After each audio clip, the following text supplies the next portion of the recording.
날마다 솟는 샘물과 함께하는 오늘의 말씀입니다.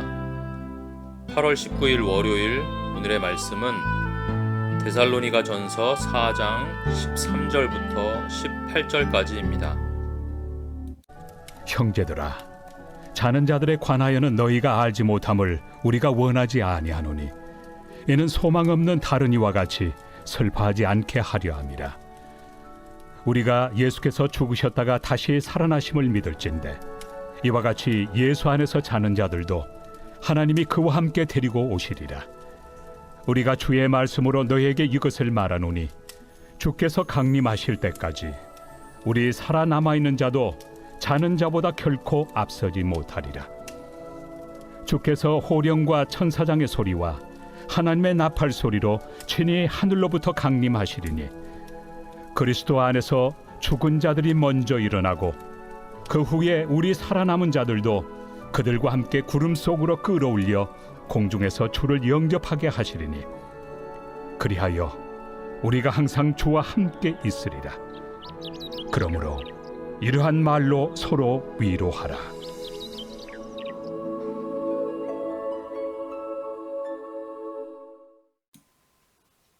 사랑하는 사람을 떠나보내는 것은 매우 쓰라린 아픔과 충격을 줍니다.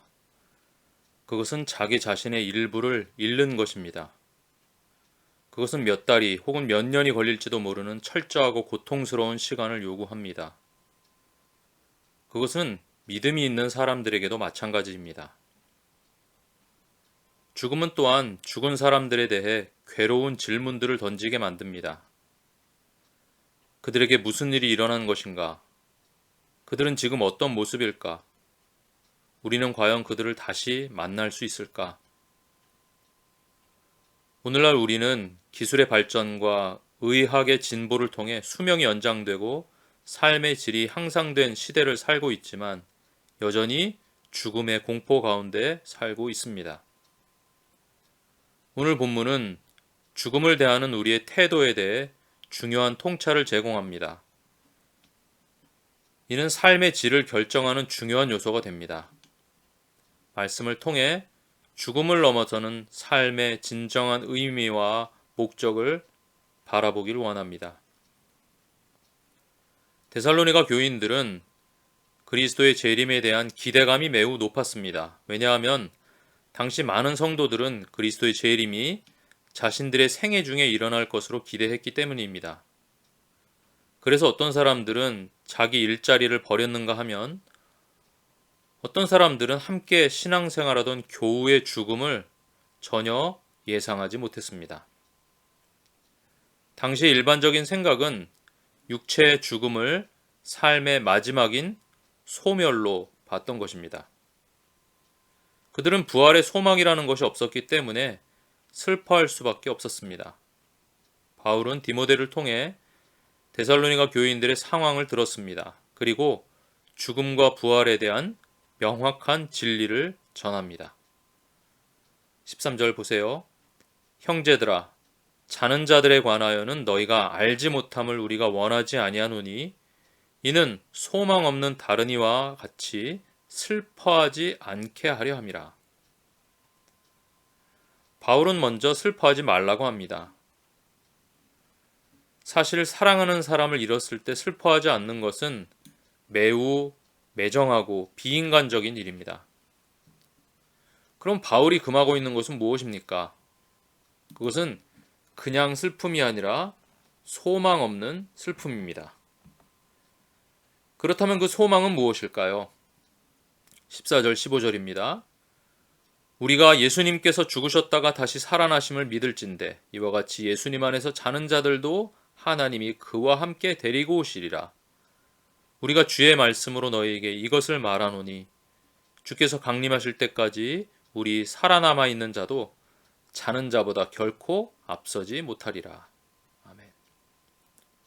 바울은 예수 그리스도가 죽었다가 부활하신 것처럼 예수님을 믿는 이들은 죽음을 경험했다 하더라도 그리스도와 함께 부활할 것임을 확신시킵니다.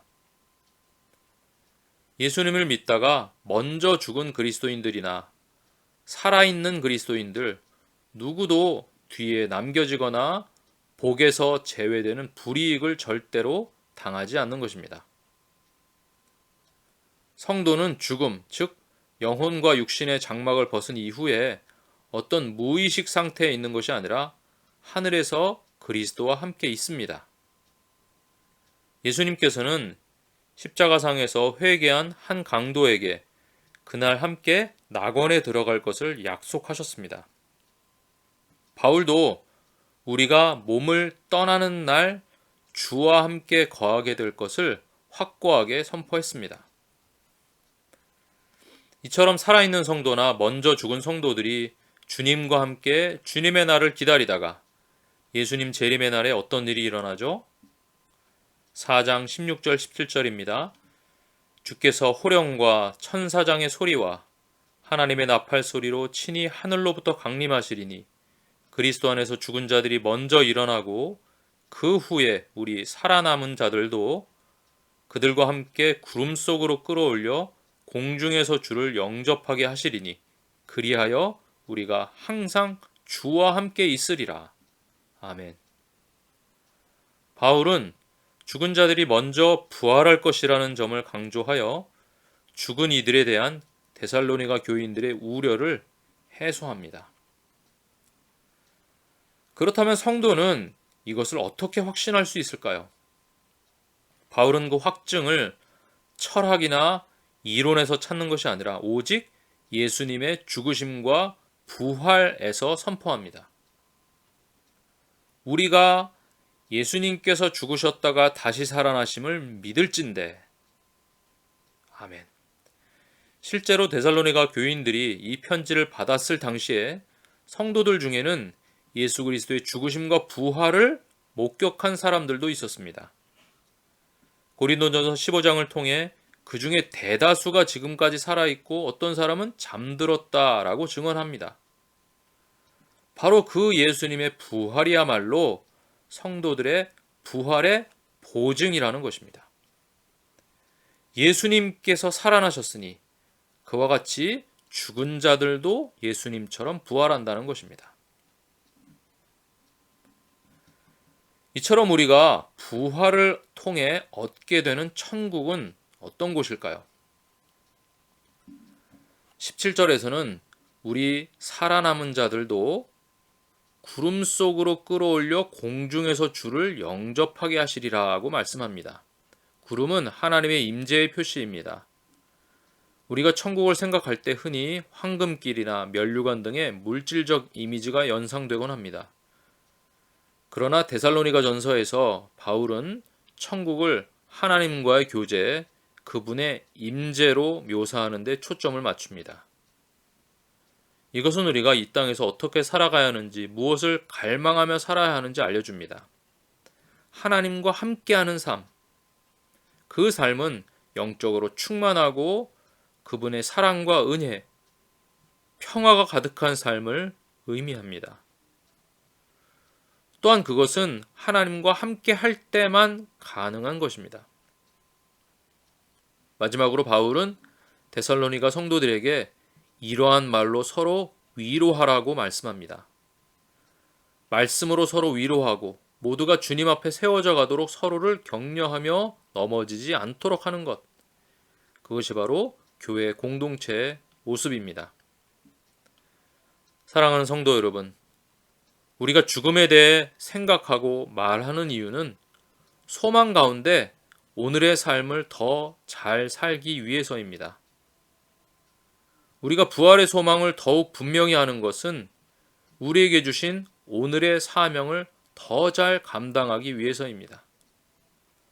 우리도 비록 힘든 이 죄악의 땅을 걸어가고 있지만 예수 그리스도로 인해 우리에게 활짝 열린 저 영원한 천국을 소망하며 힘차게 걸어 나갑시다. 마침내 우리는 그곳에서 주님을 영접하며 영원히 사랑하는 주님과 함께 살게 될 것입니다. 하늘에 계신 우리 아버지, 아버지의 이름을 거룩하게 하시며 아버지의 나라가 오게 하시며 아버지의 뜻이 하늘에서와 같이 땅에서도 이루어지게 하소서. 오늘 우리에게 일용할 양식을 주시고 우리가 우리에게 잘못한 사람을 용서해 준 것 같이 우리 죄를 용서해 주시고 우리를 시험에 빠지지 않게 하시고 악에서 구하소서. 나라와 권능과 영광이 영원히 아버지의 것입니다. 아멘.